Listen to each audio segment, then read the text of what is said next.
Hi folks, Canadian Prepper here. Thanks for joining me once again for some more mental masochism. I don't know why the hell you keep coming back. You know exactly what I'm going to tell you. I'm going to tell you that World War III is in full swing and it's about to go exponential. It's far worse today than it was yesterday, and it's likely going to be even worse tomorrow, which is why you should probably just shut this video off right now.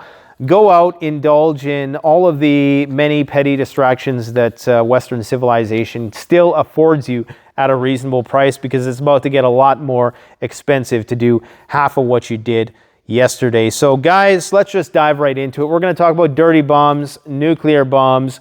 We're going to talk about the 101st Airborne potentially entering the war in southern Ukraine. Yes, NATO entering the war, and Russians fighting with NATO, which will likely prompt an immediate escalation to DEFCON 1. What else should we talk about? Oh yeah, the Chinese mini stock market crash that happened today, and that's a harbinger for war on the Taiwan Strait. We also have the mighty Mississippi, or should I say the not so mighty Mississippi River, just one of the many rivers that's drying up in the United States as the apocalyptic drought continues. And I also need to give you guys a warning that eventually, as this war progresses, I'm not going to be able to do this anymore, because the Ministry of Truth is going to start to crack down. They've already kind of set the stage for this here in Canada anyways, and just watch, they're going to do this in other Western countries as well. They're going to swoop in and they're going to say, you know, and there's a little bit of truth to this also, that there's an information war being waged and authoritarian regimes are attempting to subvert the minds of the Western masses and trying to subvert our Western democracy and undermine it by dividing us. That's exactly what they're going to say. In fact, this narrative has already been politicized, well politicized in the United States, with the whole Russians meddling with the election business, right? That was happened in 2016. But we're going to see that on another level, to the point of censorship, to the point where I'm just going to have to quietly back out of the room and start talking strictly about lighting fires and making bug out bags once again, because there's going to get to a point where real deal emergency powers acts are going to be evoked once we get involved in this war, which we will. It's inevitable at this point. And when that time comes, you're not going to be able to so freely talk about this kind of thing. It's just the way it is, you know, especially they're going to say, and it's funny because I've said this for years, but authoritarian regimes have a distinct advantage when it comes to the info war, because they have a digital curtain, a iron digital curtain, if you will. They have the Great China Firewall. So they can see into what we're doing because we live in a glass house, whereas we can't necessarily see in and go and meddle with them like they can mess with us. That's one of the downsides of a free society that we have, is yes, we are free to innovate and do a lot of things, and that's why we're maybe a little bit more creative. But at the same time, that comes at a cost. That comes at the cost of, well, we've seen what happened in 2020 when the country was more divided than it was ever before. Meanwhile, all of China is still uniform, on lockdown, ruled by an iron fist, almost no variance whatsoever in perspective, at least none that is reaching the mainstream. So yeah, in tough times, when the shit hits the fan, authoritarian regimes have a supreme edge over the West. And I can tell you that the crackdown that you've seen on various narratives that you've seen in 2020, with that whole thing that you couldn't even say the word or you got demonetized, expect that times 10 when the war really kicks off. We're already starting to feel it. I can already feel it breathing down my neck.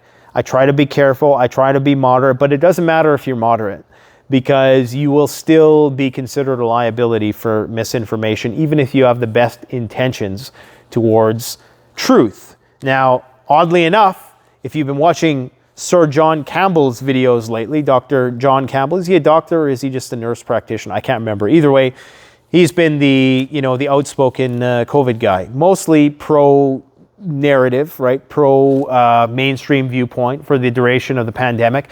Yet in the last few days, he's been having some epiphanies and realizations, it appears, and along the lines of questioning the narrative, we'll just say. Okay, so yeah, we all know that the government lies through its teeth. They're going to continue to, and they will continue to until the bitter end, because they believe that they tell the noble lies and they have your best interests at heart, right? That's maybe how they tell themselves to get to bed at night. Anyways. Just expect that. Expect that in the not so distant future to be a thing. Now, we're going to talk a little bit about the China thing because that's very important. I think that Xi Jinping crowning himself king for perpetuity, basically, until forever, apparently. Now he's going to be the leader forever. That spooked a lot of foreign investors, even though they must have knew it was coming. And so that caused a little bit of a market crash to this extent that you had the Shanghai Composite down 2% and the Hang Seng down 6%. And you also had some of the bigger tech companies down like 10%. And the reason why is that's because of the chip war. The reason for the markets crashing has nothing to do with housing bubbles or anything like that going on in China. It's to do with the fact that now Taiwan reunification by military means is almost a given by some sort of naval blockade. So China is going to impose a naval blockade on Taiwan. Likely the United States is going to attempt to intervene because, of course, the petrodollar and the chip war rides on it, rides on TSMC being a success and continuing to work in concert with the Americans more closely than they are with the Chinese. Even though the Taiwanese, they do speak Mandarin, they're technically a lot more Chinese than America is. But, you know, if you're China and you're looking at Taiwan and Taiwan is giving up all of the, you know, the top tier tech to the US as opposed to you, then yeah, them's be fighting words, right? So we're going to see a fight, and that's why they're divesting. And you need to understand, interesting enough, on the topic of 2020 stuff, China still hasn't given its population the treatment that we have, the treatment that was forced on a lot of people here. They still haven't done that. You need to ask yourself why that is. Why 1.5 billion people in a state of perpetual recessionary lockdown haven't had their arms twisted just a little bit further, or a little bit less in a lot of cases. Why they are choosing to go to the extent of spending way more money to lock people down in the cities, to basically stifle their economy, and why they're willing to shoot themselves in the foot in the way they are to avoid giving their population the same medicine that we received here. Why is that? You know, I'm not trying to open up any conspiracy can of worms, but you got to wonder, and Russia ain't doing it either. So something is up with that they're willing to sacrifice so much instead of going the route that we went. Either somebody's lying, put it that way, or maybe 2020 is the year the war really started. Who knows? Either way, we know China's going to boost their military spending in spite of the fact that they had growth that was greater than expectations. They had 3.9% growth year over year as opposed to 3.3 or 3.4%. So that usually would give the market a bump, but it didn't. Okay, it didn't. And that means that part of the reason why the markets crashed is because of the fact that war is now inevitable on the Taiwan Strait. And wouldn't you know, North Korea and South Korea are starting to escalate once again. This is just 1 week after the biggest boy band in the world, arguably, has now been conscripted into the South Korean military. And this is a normal thing for every able-bodied male to be mandated to do some sort of service at some point throughout their life. But usually, if you're VIP like that, you get a pass. But they didn't get a pass for some reason, and I think it's because, you know, the South Koreans are starting to say to themselves, we got, you know, people are getting a little too carefree, a little too light in the loafers, we shall say, right? And we need them to kind of, you know, bring some more discipline back to this society before it's too late and Kim Jong-un goes ham on the northern border. So war's starting all over. Now, everybody's talking about this next one. Did I show you the video of Medvedev in the weapons factories yet? So Dmitry Medvedev took a walk through one of the Russian military facilities today where they're making tanks, they're making weapons. He's saying they got more weapons than they can shoot. Now, a lot of people have been saying for this whole thing, oh, Russia's running out of weapons. The late Peter Vincent Pry, pretty much bring him up in every video because what he said in that video, his prediction, and he's not with us anymore, but I'm pretty sure his prediction has come true, because we're about to see NATO enter this war. And now the Russians are about to bring out the big guns, the stuff that they've been saving in reserve, the stuff that I've told you they have throughout their country, which is vast. Okay, they have everything they need to manufacture this stuff. You need a few chips, but you can get those chips from China still. But no, they're not busting open washing machines and all of this stuff that treats the Russians as if they're some like primitive society is just absolute nonsense. You need to understand that this 101st Airborne, who is LARPing on the border between, I shouldn't say that. That was somewhat disrespectful, but you know what I mean. They haven't engaged in the conflict yet. Everybody's talking this up as, oh, now the Russians are in for it because these 2,300 guys are going to go there and take on 500,000. I think the American military might get a rude awakening soon, is all I'm going to say. Because I think that they've been keeping some of their best stuff in reserve based on the intelligence reports that I've read. The Ukrainians aren't doing so good right now in Kherson. Now, that said, if you listen to what the Ukrainians are saying, they're doing way better than the Russians are doing. And I will say that I was surprised at how much ground they were able to take in and around Kherson. So this is the city of Kherson, and this is where the encroaching Ukrainian armies are taking back territory, okay? And they're still making a little bit of progress, but the progress has slowed, and apparently they got annihilated in the last 24 hours in a lot of spots. But what you need to understand about what is going on in Romania and on the Moldovan, Romanian, Ukrainian border is that you have Brigadier John Lubas, the division's deputy commander of the 101st Airborne, said that this is not a training deployment, but rather a combat deployment for which his forces need to be ready to fight tonight. Now, I listen to a lot of people, just talking heads on YouTube, who give their perspectives on things, and somebody was suggesting that perhaps, and I'm not taking credit for this idea, that perhaps this airborne group, along with some other NATO troops, a coalition of the willing, if you will, is going to enter into Odessa, where they won't be directly engaged. They will have entered Ukraine at that point. Because it seems as though, you know, the military-industrial complex would love for this war to stay conventional and not go nuclear. So it almost seems like they're trying to see what they can get away with before it really does go nuclear. Well, we're going to talk about nuclear in a bit. But so if they can bring some guys into Odessa, and then because they know the Russians are going to want to take Odessa, I believe it's a very pro-Russian city as far as I know. Don't shoot. That's just as far as I know. There's a lot of Russian-speaking people there. And that would basically make Ukraine a rump state because they would close them off from the sea. And they would get the ports of Odessa, and that would be the beginning of the end for Ukraine, most likely. So to prevent that, if they move in here and they use these guys as like a shield almost, because if the Russians attack them, then the Russians are at war with NATO, to test to see how far the Russians are willing to go. Now, this whole dirty bomb business, maybe, I mean, this should not be underestimated, this situation. The top guy in the Russian military contacted with urgency all of his NATO counterparts in the span of like 12 hours in fast succession.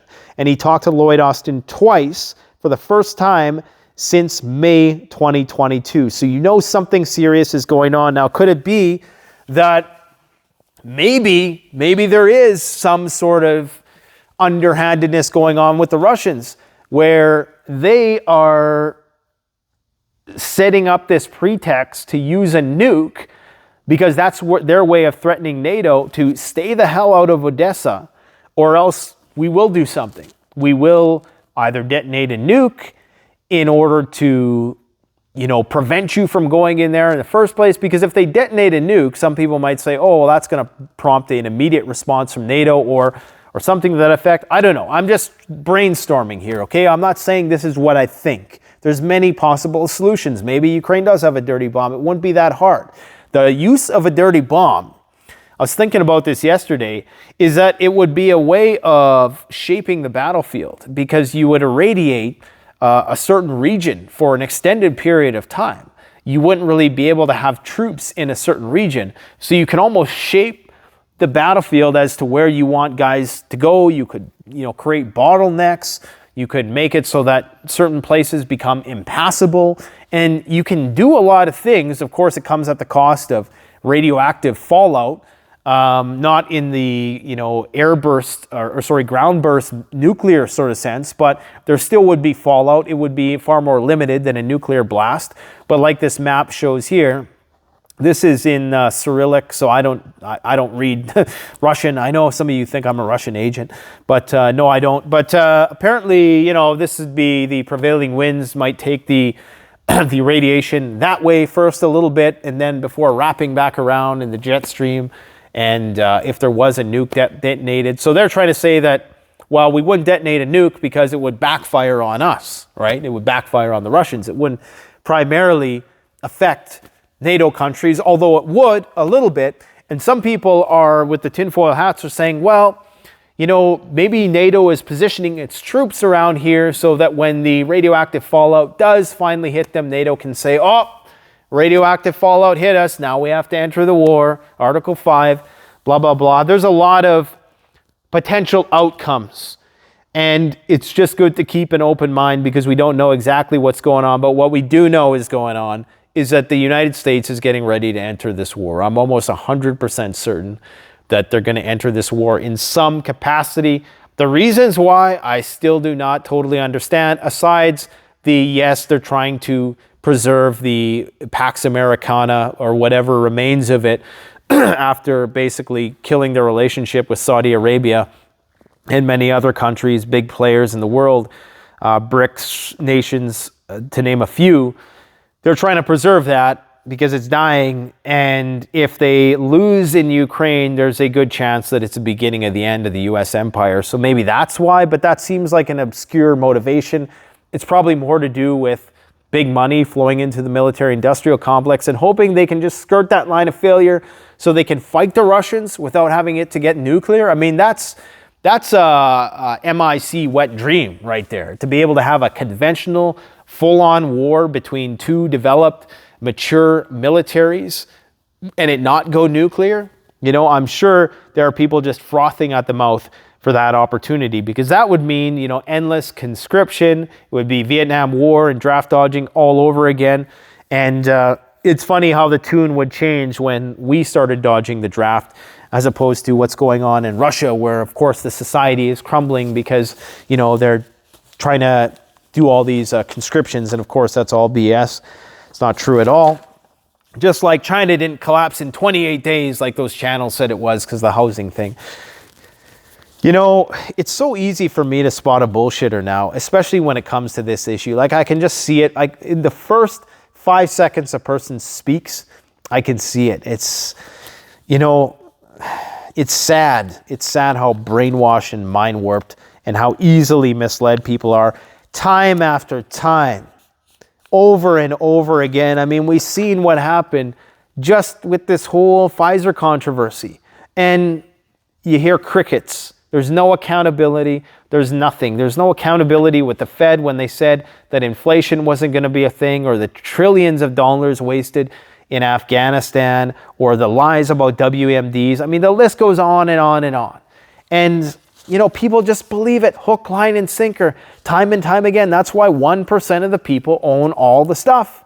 That's why 1% of the people, 0.1%, are just laughing their ass off at how stupid people are. Anyways, sorry about that.